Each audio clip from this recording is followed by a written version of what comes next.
Okay, let's kick this thing into gear. Again, good morning, everybody. Appreciate you joining us. Mike Anderson here. I'm the lead internal wholesaler here at American Independent Marketing. A lot of things going on here today. We, as always, will be in lecture mode, which means that we've got everybody muted. And we're doing this so we can get a good quality recording. We will get the presentation processed and uploaded to our website here in the next 24 hours or so, and you'll have access to it to circle back, recover anything you want to cover, get questions answered, all of those kinds of things. So appreciate you joining us here. As I said, there's a lot of things going on right now with the holidays, AEP overflow, OEP prep, et cetera. So we certainly know that you're busy, and we appreciate you taking the time to join us here this morning. And as you can tell, we're continuing to talk about extended care, and we're changing that title purposefully because we need to make use of all the resources that we've got available with all the carriers that make them available. Maybe you're wondering why we're continuing to have that conversation, and the answer to that is that it's an everyday problem that your clients are facing or looking for help solving. Whether you like it or not, this problem is a lot bigger than helping folks decide whether to change from a Plan G to a Plan N in the Medicare Sup arena. They're probably going to generate some teeth gnashing because I know who some of the folks are that are on the call, and I'm sure there's some teeth gnashing and garment rending going on with that statement, but it absolutely is the truth. A Medicare beneficiary without a Medicare supplement has a limited financial exposure, okay? If that beneficiary has an extended care event, their exposure is literally unlimited. It's until they run out of resources. So over the course of the next few minutes, we're going to talk about changing the approach to the dialogue, changing the dialogue, elevating the importance and the function of this, and getting people to understand that it's not simply a senior or retiree piece, and hopefully we'll get you pointed towards a larger chunk of the audience, and that larger chunk is younger and they're healthier, but we've got the ability to service in most states most of the pieces of the audience. Worth noting at the beginning that some of the solutions that we're going to talk about conceptually aren't available everywhere. It's really, really important that you understand very clearly that is a regulatory function. It's not a situation where the carriers don't want to be in a place like California with the extended care, or a place like New York, or a place like Florida. It's simply a situation where the regulatory environment is such that, and Washington's one of those two. Important to note that's our home base here, okay? It's really important that you realize that it isn't, things are or are not happening because the carriers want it that way necessarily. They're not happening because in most cases the regulatory environment is difficult at best and impossible at worst to work with. Okay, so along the way here, we've got a situation where we still have that 90% conundrum. 90% of people over the age of 50 haven't had any kind of strategy or conversation about how to deal with this. We know because agents are coming to us out of AEP, and they were coming to us out of AEP last year telling us they were getting asked about this. Okay, so 90% of our population group, and we're going to talk about how we got stuck at that number. What they don't understand is they're lined up for self-funding, not self-insuring. That's a term that people use often. The simple truth of the matter is they're self-funding, okay? Part of how we got to this point is a communication-based problem. In all honesty, the industry overall has been trying to convince the wrong group of people to pay attention by scaring the hell out of them. Just really simple and really basic. If we change the conversation, we make better uses of the resources we've got, we feel like we can be more impactful. The old message, some of you that are in this market, and again, I can see who's on the call, so I know who we've got has been with us doing this for a long, long time. You're familiar with this, okay? Probably not our shining moment as an industry, but it was what we felt like as an industry needed to happen. the real end result, other than market penetration stuck at about 8%, was that we were missing the value proposition along the way. Okay, it became about selling insurance rather than being about helping people.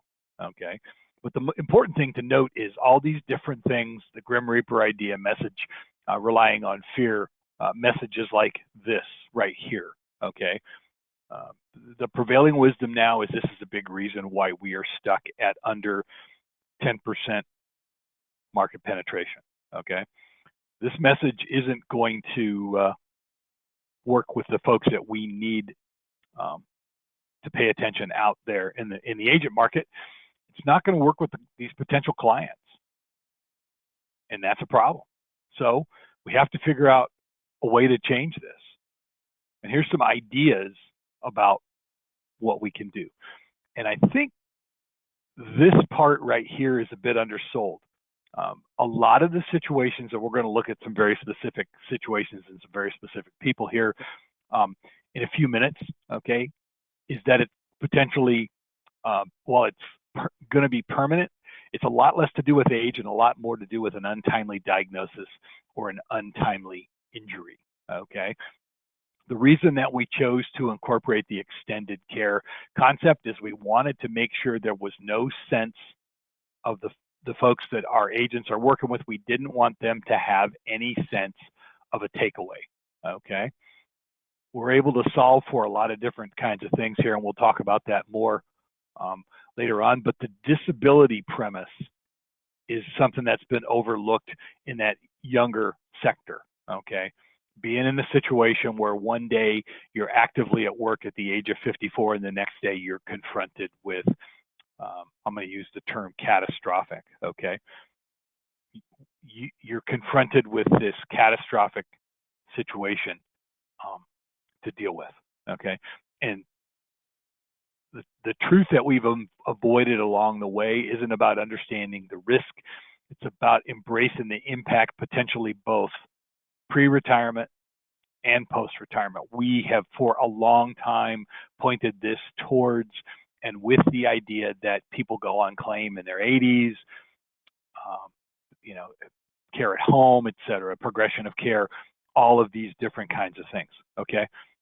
But what's happened quietly and without acknowledgement, on our part, on the industry's part, of how much of it there really was out there, is that people, like some of the names you see here, and for most folks, these are really, really well-known names. If you are not in the sports space, Pat Summitt was a groundbreaking, pioneering women's basketball coach at the University of Tennessee. She was an Olympic gold medalist as a player. She took over the program when she was getting her master's degree and coaching women's basketball and driving players in a van. And she watched it evolve all the way to the point where teams were flying on charter planes, et cetera. Diagnosed with Alzheimer's disease early onset at the age of 59. The other three, I think, are pretty well known, pretty high profile folks. In all of these situations, Willis was just about at what you consider to be conventional retirement age, 65. Extraordinarily well-known, popular action movie actor, Michael J. Fox. He's been working hard with regard to Parkinson's awareness and Parkinson's fundraising, et cetera, for longer than he was alive at the time that he was diagnosed. And Christopher Reeve, the guy was Superman, for crying out loud. Horse riding accident, spinal cord injury, total paralysis at the age of 42. Most of you are familiar with ALS, another catastrophic disease. We're not really going to talk about that very much here today, but there's a story behind ALS, and it goes back 10 years for a stretch there in the mid-teens. There was a big push on this ice bucket challenge, and people were dumping a bucket of ice on their heads and challenging other people that they knew, some very, very high profile, some not so high profile, but very, very personal. That concept was pulled together by a young man named Pete Frates, F-R-A-T-E-S. He's a baseball player at Boston College, I believe, and after being diagnosed in his late 20s with ALS, he came up with this idea of trying to raise awareness and, more importantly, raise money for ALS research. ALS, as a lot of you probably know, has been around for long time. Lou Gehrig, the guy that the condition is sort of colloquially named after, Lou Gehrig's disease, he was diagnosed back in the 30s with this. And here we are 90 years later with no substantial progress having been noted as it's gone along. And plenty of awareness, more awareness now than there has been, but just another story, somebody who was 29 years old, spent the remainder of his young life trying to raise money, raise awareness of this catastrophic problem that we've got. Other people along the way, some you may know, some you may not know, that are dealing with these conditions that are long tail conditions. ALS, unfortunately, tends to progress really quickly. Some of these folks have been dealing with these conditions for a long time. Teri Garr, a great comedic actress, was diagnosed with MS back in her late 30s. She just passed recently, had prominent roles in a lot of great comedy movies along the way. Montel Williams and others. You can see Christina Applegate, Married with Children, back in the 80s. And another great comedic actress diagnosed at the age of 49. And there's probably people that are in your circle that you may or may not know about who are dealing with